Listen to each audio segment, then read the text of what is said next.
Welcome back to my channel, everyone. So today, we will be talking about calculating specified measures of position of a set of data. So sit back, relax, and enjoy this video tutorial. Linear interpolation. So, example, we have this data.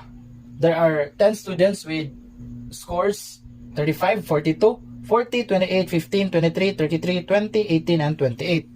So the first thing that we should do there to solve first quartile, third decile, and 78th percentile is we should arrange the data. So the first number or the least number is 15. Next is 18. This one. Next is 20. Followed by 23. Followed by 28. There are two 28s. So write them. Next, followed by 33. 35. 40. And lastly, we have 42. Count them. If there are 10 data, 1, 2, 3, 4, 5, 6, 7, 8, 9, 10. Okay, good. Next, now let us solve for the positions of the following unknowns. So, to solve for the position of first quartile, we will use the formula k over 4 and plus 1. While for decile, we will use k over 10 times n plus 1. For percentile, we will have k over 100 times n plus 1. That is the general formula in finding the position of quartiles, deciles, and percentiles. So somehow they are the same with Mendenhall, but if we will get now the position, that's the time that they will differ with Mendenhall method. So the value of our k is 1, so that becomes 1/4. And the value of our n is 10 because there are 10 data. So 10 plus 1. Next, copy 1/4. 10 plus 1 is 11. 1 times 11 is 11 divided by 4 is equal to 2.75. Now, this is the part where linear interpolation occurs. So from 2.75, because we have a decimal part, then we can proceed to linear interpolation. But if there's no decimal part, then we will not proceed to linear interpolation. Because we have a decimal part, then we can proceed to the steps of interpolation. First step is subtract the two numbers where we can find 2.75. So we have second and third. So the second and third numbers are 18 and 20. Again, where did we get second and third? Because 2.75 is found between second and third. So 20 minus 18, that's the first step. 20 minus 18 is equal to 2. Next, second step, we should multiply the result to the decimal part. So the result is 2. The result of step 1 is 2. Now multiply 2 with the decimal part of our position. We have 0.75. So multiply that one with 0.75. 2 times 0.75 is equal to 1.5. Next, for the third step, add the result in step 2 to the second or the smaller number. So 1.5 will be added to, again, the result in step 2, which is 1.5, will be added to the smaller number. where can we find the smaller number? From the two numbers that we have subtracted. So which of the following is smaller? Is it 18 or 20? It is 18. So 18 plus 1.5. So we have 18 plus 1.5 is equal to 19.5. And that is the value of our Q sub 1. So Q sub 1 is equal to 19.5. Next, we have the third decile. So let us solve this one. The value of our K becomes 3, so that is 3 over 10. And N becomes 10, then don't forget plus 1. Next, again 3 over 10. 10 plus 1 is 11. 3 times 11 is 33. 33 divided by 10 is 3.3. Now 3.3 is found between two numbers. That is found between the third and the fourth place. Again, that's fourth place. So let's locate which is the third number and the fourth number. The third number is 20 and the fourth number is 23. Again, where did we get third and fourth? From 3.3, because 3.3 is found between 3 and 4. Again, it is found between 3 and 4. Now, let's proceed to the steps of interpolation. First step is subtract the two numbers. The third number, which is 20, and the fourth number, which is 23. 23 minus 20 is equal to 3. Next, step 2. The result in step 1 will be multiplied to the decimal part of our position. So the decimal part of our position is 0.3 times 3. So 3 times 0.3. That is equal to 0.9. And for the third step, add the result in step 2, which is 0.9, to the smaller number. The smaller number between 20 and 23 is 20. So 20 plus 0.9, 20 plus 0.9 is equal to 20.9. So D sub 3 is equal to 20.9. Lastly, we have the 78th percentile. So let's solve this one. K becomes 78 over 100. And N becomes 10, so that's 10 plus 1. Copy.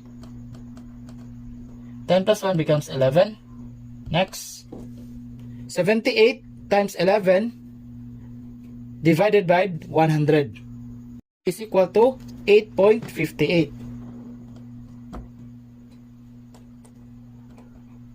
So because that is position, let's put TH.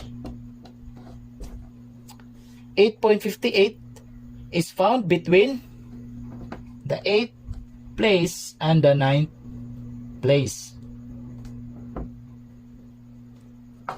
So let's locate the 8th and the 9th place in our arranged data. So the 8th place is 1st, 2nd, 3rd, 4th, 5th, 6th, 7th, 8th. That is 35. And the 9th place is 40. So for step 1, subtract 40 and 35. 40 minus 35, that is equal to 5. Next, second step, multiply the result in step 1 with the decimal part of our position. So 5 times 0.58. 5 times 0.58 is equal to 2.9. Next, for the third step, add the result in step 2 to the smaller number, which is 35. So 2.9 plus 35, or 35 plus 2.9. That is equal to 37.9. And for the final answer, 78 percentile is equal to 37.9. Now let's solve this example. Given 20, 35, 55, 28, 46, 32, 25, 56, 55, 28, 37, 60, 47, 52, and 17. Now let's determine the following. First, solve for the third quartile. Next, solve for the fifth decile. And lastly, we'll be solving for the 70th percentile. The first thing that we should do is arrange the given data. So we will be arranging that one from lowest to highest, or in ascending order.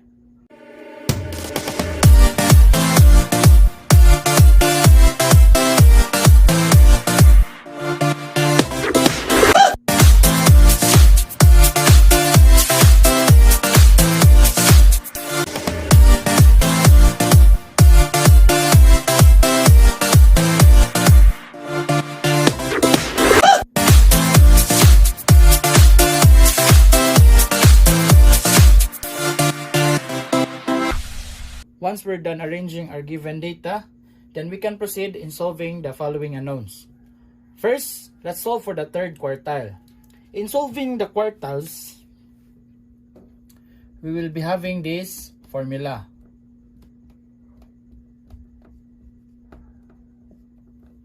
Next, the value of k here is the value of our unknown, which is the third quartile.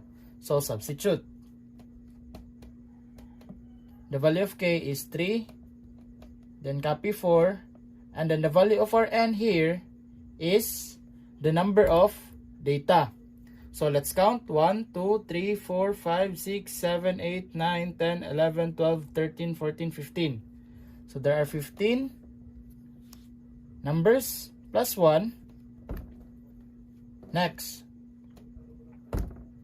15 plus 1 is 16. Copy 3/4 times 16. 3 times 16 is equal to 48. 48 divided by 4 is equal to 12. Now, this is not yet the final answer, because 12 is the position of our third quartile. So once we say position, it means 12 has this th here. So the 12 data. So the 12 data is 1st, 2nd, 3rd, 4th, 5th, 6th, 7th, 8th, 9th, 10th, 11th, 12th. And the 12 data is 55.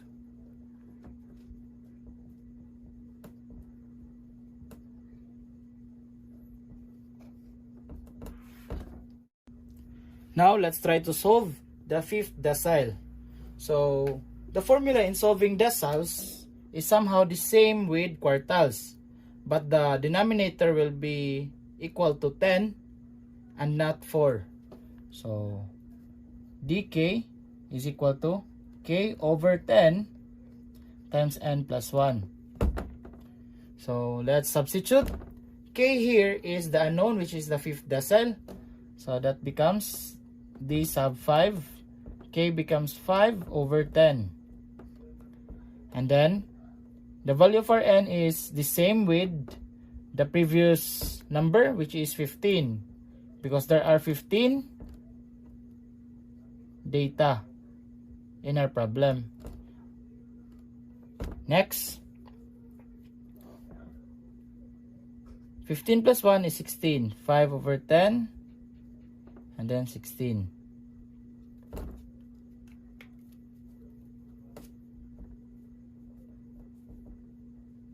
Five times 16 is 80. 80 divided by 10 is 8.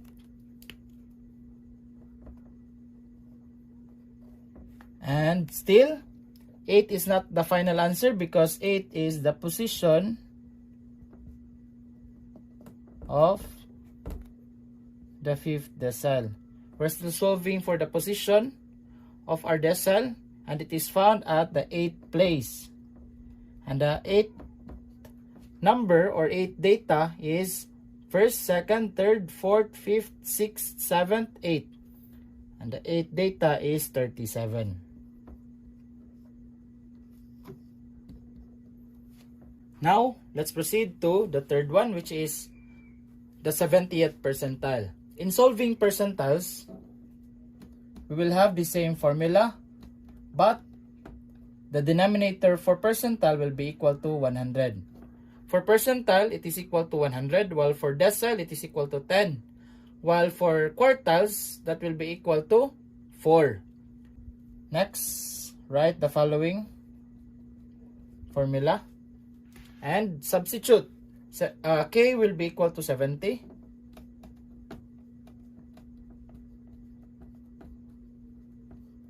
N plus 1. The value for N is still 15 plus 1.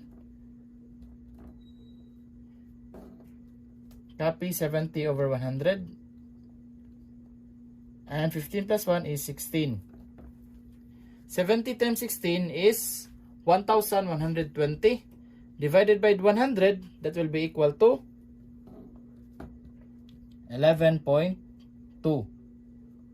And 11.2 is not yet the final answer because we have solved the position. It is still the position of the 70th percentile. Now, when we talk about position, it has TH there, or for, if the answer is 1, that is ST for first, and for 2, that is ND, that's for second, and for third, we will write RD, that's for third. Next, if we have a decimal position, then we can proceed to the two methods that I have explained in the first week. So we can either choose Mendenhall and Sinsich method, or we can use linear interpolation. For this example and for uniformity of my students, we will just use linear interpolation. If we have a position or an answer that is a decimal, again, we will use linear interpolation for further solving of the position. So there are 3 steps in solving the linear interpolation. Step 1. We will subtract the second data from the third data.